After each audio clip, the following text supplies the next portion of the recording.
महर्षिः कपिलाचार्यः कृतज्ञः मेदिनीपतिः त्रिपदः त्रिदशाध्यक्षः। 531 महर्षी कपिलाचार्यः महान च असो ऋषीः म्हणजे महानपण आणि ऋषीपण। इति महर्षिः आणि कपिलाचार्यः इति सविशेषणम एकम नाम। आणि ही दोन्ही गोष्टी ज्याच्याकडे आहेत असे ते कपिलाचार्य, आचार्य कपिल। किंवा कृत्स्नस्य वेदस्य दर्शनात् अन्ये तु वेदैकदेशदर्शनात् ऋषयः म्हणजे ऋषी म्हणजे वेदांच्या एका भागात ज्यांचं प्रावीण्य असतं असे, आणि महर्षी म्हणजे वेदांच्या सर्व भागांमध्ये ज्यांचं प्रावीण्य असतं असं। कपिल ऋषी कपिलाचार्य हे संपूर्ण वैदिक साहित्याचे महान गुरु होते। सांख्य योगाचे ते प्रवर्तक होते। श्रेष्ठ ऋषी आचार्य कपिल। गीतेमध्ये पण परमेश्वर म्हणतात की सिद्धानाम कपिलो मुनिः असे ते महर्षी कपिलाचार्य। ओम महर्षये कपिलाचार्याय नमः। 532 कृतज्ञः कृतम कार्य जगत म्हणजे पूर्ण जग हे ज्याचं केलेलं कार्य आहे। ज्ञ आत्मा म्हणजे जो हे सगळं जाणतो। कृतम च तत् ज्ञ च इति कृतज्ञः म्हणजे केलेलं सर्व कार्य म्हणजे पूर्ण ब्रह्मांडाविषयी जो सगळं ज्ञान ज्याच्याकडे आहे असा तो कृतज्ञ।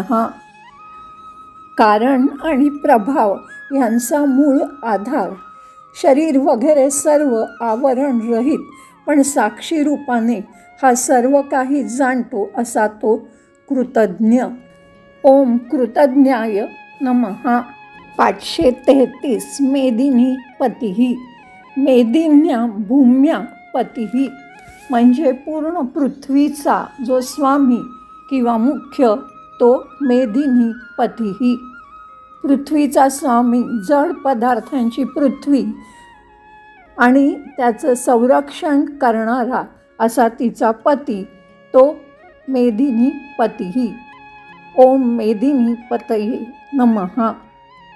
534 त्रिपदः त्रीणि पदानि यस्य इति त्रिपदः म्हणजे 3 पद ज्यांनी पूर्ण विश्व व्यापून टाकलं होतं असा। किंवा त्रीणि पदा विचक्रमे म्हणजे 3 पदांमध्ये पूर्ण विश्वात मार्गक्रमण करतो असा तो त्रिपदः। स्वर्ग मृत्यू पाताळ हे व्यापणारे 3 चरण असणारा तो त्रिपदः। याचा असाही अर्थ निघतो की साधकांनी निद्रा स्वप्न आणि जागृत अवस्थांचा भ्रम पार करण्यासाठी 3 पावलं उचलणं आवश्यक आहे। ध्यानामार्फत योगी हे साध्य करू शकतात। आंतरिक रहस्यमय अनुभव घेऊ शकतात असा तो त्रिपदः। ओम त्रिपदाय नमः। 535 त्रिदशाध्यक्षः गुणावेशेन संजाता म्हणजे गुणांमुळे निर्माण झालेल्या 3 दशा स्वप्न सुषुप्ती जागृती ह्या सगळ्यांचा जो मुख्य असा तो त्रिदशाध्यक्षः। देवांचा मुख्य सत्व रज तम गुण जाणतो पण जो गुणातीत आहे असा तो त्रिदशाध्यक्षः। ओम त्रिदशाध्यक्षाय नमः।